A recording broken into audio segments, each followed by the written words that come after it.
Dengue পরিস্থিতির খবরাখবর জানবো। বিস্তারিত জানাতে ফেনী থেকে আমাদের সাথে যুক্ত হচ্ছেন দিলদার হোসেন।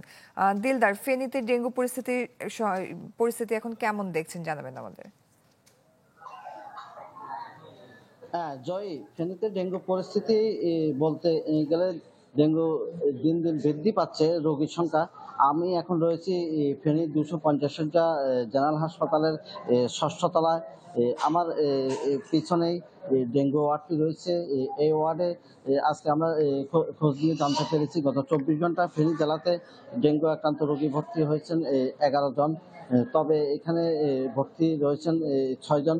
বাকি রোগী তারা বিভিন্ন ক্লিনিকে ভর্তি হয়েছেন বলে আমাদেরকে জানিয়েছেন। তবে আমরা এখানে আসার পরে জানতে পারলাম এখানে যে ডেঙ্গুর জন্য তারা যে ওয়ার্ডটি করেছেন, অবশ্য ওয়ার্ডের পাশে অন্যান্য সাধারণ রোগীও ভর্তি রয়েছেন। তবে এখানে আমরা দেখতে পেয়েছি মশারি দিয়ে তারা রোগী রয়েছেন।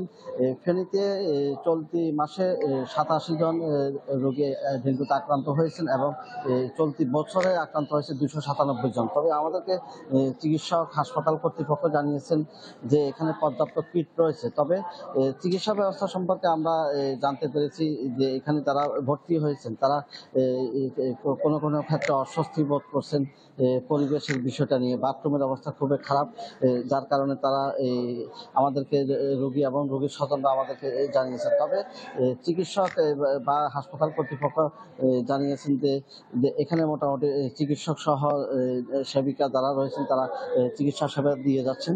তবে ফেনী 250 শয্যা জেনারেল হাসপাতালে রোগী গত সপ্তাহ দেখেছি এর চেয়ে অনেক বেশি রোগী ছিল। তবে এখন রোগীর সংখ্যা কমে গিয়েছে। তবে এই হাসপাতালে মোটামুটি চিকিৎসা সেবা পাচ্ছেন বলে আমাদেরকে জানিয়েছেন। তবে অন্যান্য ক্লিনিকগুলো তো চিকিৎসা সেবা দেওয়া হচ্ছে, হাসপাতাল কর্তৃপক্ষ প্রয়োজনীয় ব্যবস্থা গ্রহণ করছেন। তবে কিট সহ অন্যান্য দিলদার, ধন্যবাদ আপনাকে।